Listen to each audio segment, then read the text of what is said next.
magaling siyang manuriwa. Grabe ka. Sabi niya. 5 minuto ka lang nagsalita, meron ka $1,300.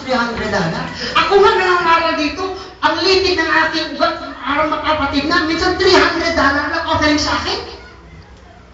Sabi niya, ibang klase ka. Pero binawi niya ko. Sabi niya, oy, bakit ganyan offering mo? Dahil naawa lang sila sa iyo. Mga Pilipino kasi minsan nakakaawa eh. Pinaplan sa mukha sa abroad. Diba? Tumatalo yung iba, napapraning na eh. Tayo, nag-export ng tao. Mga matatalino natin na sa ibang bansa. Anong mensahe dito? Lahat ng meron tayo, awa lang ng Diyos yan. Hindi ka nagkaroon ngayon dahil malakas ka, matalino ka. Lahat yan ay awa lang ng Diyos. I am kaya by the grace of God. Hallelujah. Nakatayo ang iglesia ito. Hindi dahil magaling ang pastor nyo, mas magaling ang ating Panginoon Diyos. Meron kayong magandang instrumento, meron kitang speaker, hindi dahil magandang suggestion ng Diyos. Kung hindi mabuti ang Diyos, siya ang nagkaloob ng lahat ng mga bagay. Amen, amen. Naawa lang ang Diyos sa ating bilang. Yes, right. Nung sinabi ng Diyos, pakainin mo sila. Nung nireview sila ng Diyos, Glory to God. Ito na, bilang mga anak ng ating Panginoon. Ang sabi ng 38, at sinabi niya sa kanila, ilang tinapay meron kayo. Okay?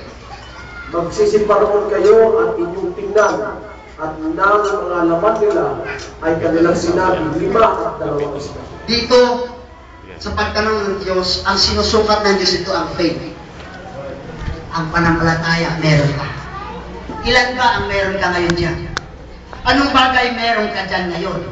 Pastor, ito lang talaga. Naalala nyo yung isang bao na ang kanyang anak ay kukunin na dahil namatay ang asawa, walang iniwan, may mga utang pa, kukunin na ang kanyang anak. Pumunta kay sa likod ng Diyos, oh, heto, namatay ang asawa ko, may takot sa Diyos, at ngayon, kukunin pati yung anak. Sabi ng likod, ano ang meron ka sa bahay? Sabi niya, ang meron ako doon, mga kaldero na walang laman. Mga palayok ba yan, subong, or yung lagyan ng mga langis na walang, ibig sabihin, walang laman. Meron ako, pastor, account. May number, pero walang laman. Meron akong ATM. Ako pa ang nagmumunta. Meron akong credit card. Walang laman. Meron kaming bigasan. Walang laman. Ano ang meron sa bahay? Sinusukat ng Diyos kung ano ang panampalataya natin. Heto lang ang meron. Pwede bang maghimala ang Diyos? Yes. Pwede maghimala ang Diyos sa lahat ng oras. Dahil Diyos yan ang himala. Huwag kayo maniwala. Walang himala. May mga ganun. Lawit ko God. Sabi ng Biblia, He is same. Yesterday, today, and forever. Ang sabi nga ng Psalms, oh, bless the Lord of my soul, and forget not His all benefits toward us. Sabi niya, bless the Lord of my soul, bless the Lord and all that is within me. Verse 1, verse 2, bless the Lord of my soul, and forget not all His benefits. 3, pasahin mo sa 3. Tagano. Yan. Na siyang nagpapatawad ng iyong lahat ng mga kasalanan. Aha. Na siyang nagpapagaling ng iyong lahat ng mga sakit. Okay. Salamat. Alam niyo yung salitang pagpapatawad ng kasalanan, spiritual blessing yan. Walang sino mang tao pwedeng magpatawad ng kasalanan. Maliban sa Diyos. Isang napakagandang biyaya na tinanggap natin sa Diyos, spiritual blessing.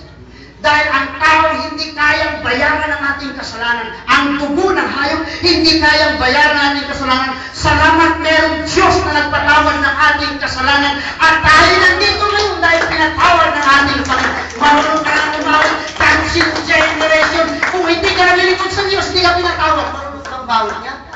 Baka ang awit mo ngayon, o sinaksak mo ng Deyo, pinuhusan ng aksino. Yung ang dati.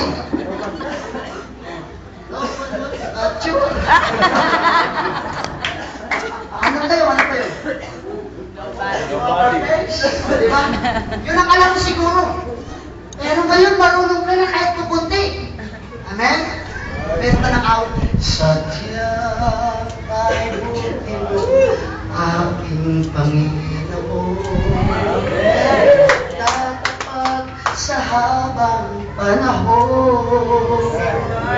maging sa kabila ng aking pagkukulang, biyaya mo'y patuloy na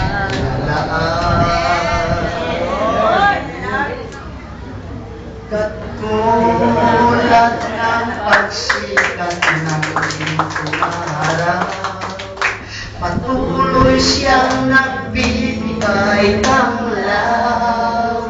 Kaya sa puso ko namin, katapatan mo'y laging pupurihin. Dakila ka, Diyos, tapat ka ng tunay, magmula pa sa ugat ng aming lahi. Mundo'y magunaman, maaasahan kang lagi, maging hanggang wakas nitong buhay. Amen. Tapat ang Diyos na ating pinaglilingkuran. Sinusukat ang ating panampalataya. Kung tayo ay may problema, pagsusukat yan ng ating panampalataya. Pag wala tayo sa bahay, pagsusukat ng Diyos kung gaano tayo katapat. Hallelujah! Pag may mga bagay na nangyayari sa atin, sinusukat ng Diyos kung gaano tayo katapat sa Panginoon. Pero si Job, nagsamba sa Diyos kahit 10 kabawang ang sa kanyang harap. Ang sabi niya, sa Diyos ang papuri, sa Diyos ang luwalhati, ang Diyos ang nagbigay, ang Diyos ang nagbabago, ang Diyos ang ating luwalhati. Ang binasa nga namin ni Pastor, at siyang nagpapagaling. Yung salitang nagpapagaling, tapos na. Pero yung salitang nagpapagaling, only process. Ang ibig sabihin, Diyos siyang nagpagaling kahapon, Diyos siyang magpagaling ngayon, Diyos pa rin siyang magpagaling bukas. Siya ang Diyos kahapon, ngayon at magpagaling. Ang ibig sabihin, kung pinagpala ang anong, mas pagpapalahin ka sa tao ito dahil Diyos hindi nagbabago. Malakay 3:6, I am the never change na. Hindi nagbabago ang Diyos. Ngayon, mga tao nagbabago. Ang mga lalaki mukhang babae. Diba? Ang mga babae mukhang lalaki. Ay, ito ga. Ako nga minsan, pagkamalang babae. Pag gumaganyan,